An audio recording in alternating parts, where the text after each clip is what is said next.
dash out of here because I gotta get the ignition out and I gotta fix the dash. Oof. Okay, there it is. So we took that all. Oof. Oh man. So there it is. So it's actually not that bad. It does have some layer separation in here, so that's interesting. Wow. So I gotta get this ignition module out so I can take it to the locksmith. But yeah. Okay.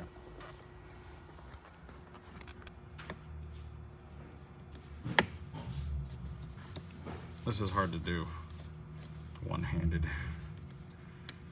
but I disconnected the battery because there's voltage running through there. I don't know what they're using for relays. I just need to get the lock mechanism out, and I'm not sure if this thing just comes out forward. I've never done this.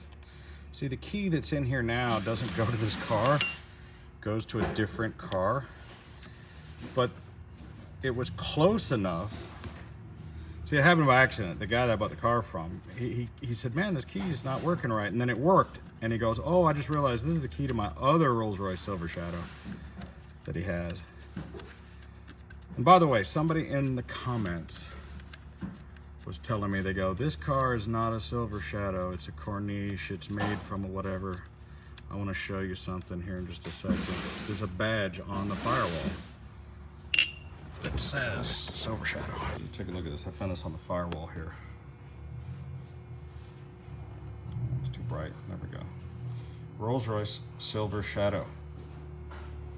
So I'm pretty sure that what they were doing at this time, I mean, I'm not a Rolls-Royce expert if somebody wants to chime in, but I believe Park Ward Motors, which was a division of Rolls-Royce, they would take a Silver Shadow and they would just create this out of the four-door car, I believe.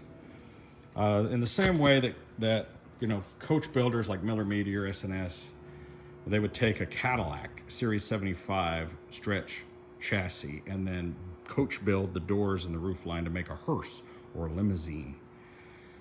So I think what they might have been doing is maybe they were manufacturing these doors out of the two doors.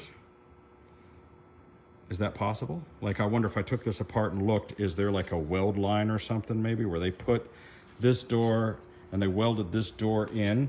You know, I wonder if I look back there, did this used to be a door that got welded in and then filled in, cut in half, and part of that door added to here, and then they made a, so, you know, I'm just wondering, like, did they take the two doors or did they manufacture from scratch the door and then this rear quarter section? I'd love to know how they did it. Anyway, back to the subject at hand. Okay. Wow, what a module. Holy crap. Oh my God. I had no idea that it was such a big module. Look at that thing. I was warned, make sure you disconnect the battery before you touch this thing, because look at the amount of stuff going back there. That's not cool at all. I don't want to take this thing in to the dude. That's not, whoa, ho, ho, ho, ho, ho, ho, ho. All this is running through there. No way. Okay, maybe I could separate this thing from here. Hey, this just is not happening. This is not happening. I'm not doing this. No way. I'm not disassembling that. I would rather just have a guy come out and make a key on the spot, whatever that costs, because I'm not taking this apart. And I don't know if the key for the glove box is the same for this, because you would think they would have a valet key that would be a separate box key. And I don't know if the key for the door is the same as well. So I'm gonna try a I'm just gonna do it one lock at a time. I think maybe we'll start with this glove box. It's the easiest one to get to. I'm gonna need a key for it anyway. I'm trying to do this one-handed. Hippie's busy working on some other things, and he's not very good with the camera. This screwdriver is not working for Daddy. Let's try this one. But this is a very tedious process, you know. It's like we're talking about old slotted screws that it's just crazy. I don't know what I was thinking. This entire piece, this would have to go out the back. And how you would access that, you'd either have to take this whole piece of wood out. So that doesn't come out either. Shit. Like, either this thing comes out, and then there's not a way to get back there, right? So like, this would have to go out the back. I was trying to loosen it, and it's like, these aren't loosening. They're not, the screws aren't tightening or loosening. They just spin. And I bet the reason is because they have nuts on the back of them. That's what it is. I bet they have nuts on the back of them, and you have to be able to grab that nut to be able to loosen it. See? Yeah, that's what's happening. You can't reach like through there. That's not going to work because this vent is in the way, you know.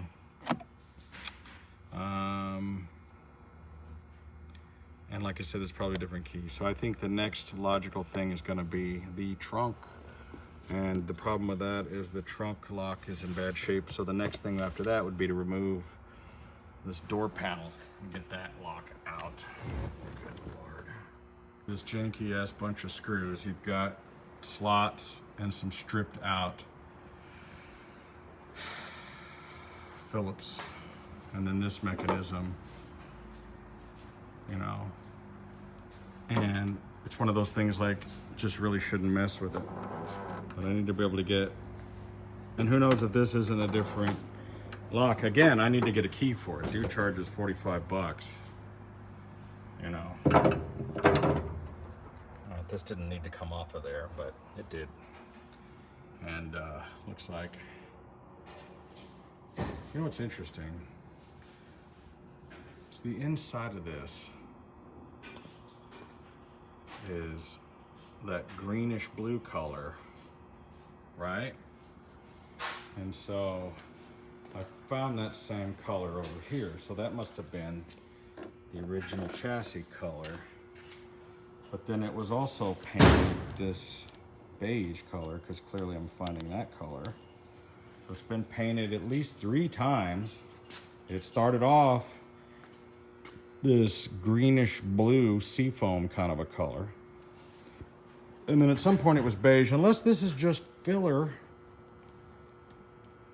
We're gonna find out when we start sanding it. See, look at this. This shit's gonna come off. Like, this has to come off.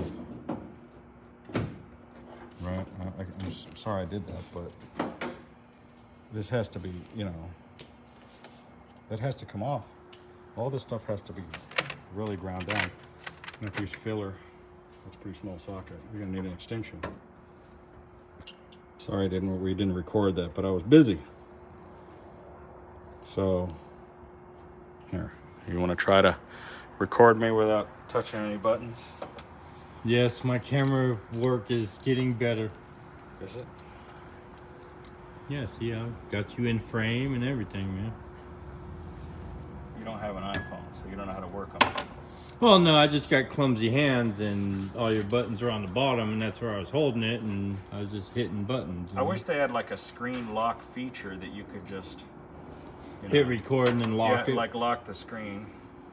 Maybe you should invent that, so that way freaking every cell phone in the country could use your invention. Yeah. Well, I thought that was going to release this, but I got to figure out what retains that in there. So apparently you got to completely disassemble. Boy, they over-engineer everything on the Rolls-Royce. It's just, And it's one of the complaints that people have always had about the car, but they over-engineer everything. You know, if this was like a Chevy or whatever, you know, this would not be nearly this complicated.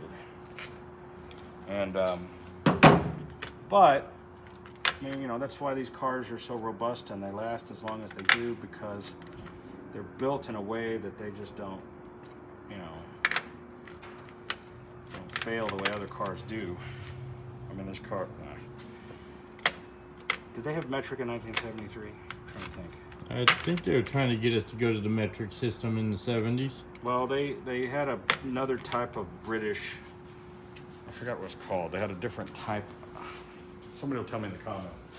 They had another kind of thing. It wasn't metric yet, but it was close enough, let's say. Was it HMS, Her Majesty Screws? Her Majesty screws everybody. Yeah. Okay. Wow. We got to get into some really weird sizes over here because I can't seem to find anything that fits Some this. special Rolls-Royce tools. Well, I thought I tried an 8, and an 8 is spinning around. It's not an 8 millimeter. It's not a 7 millimeter. Okay, let's go over here. Yeah, what's the American equivalent? Quarter? Nope, too small. 3/8? 9/32. No. 9 to Winner.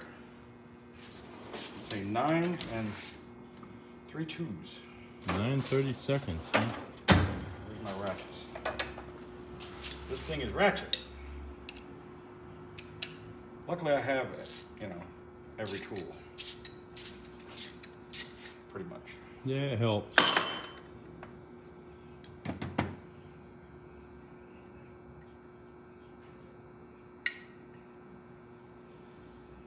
Okay, well, now what?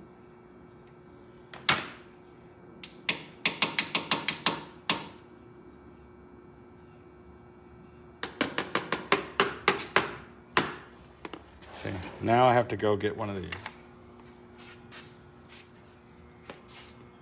Again, gotta have every tool.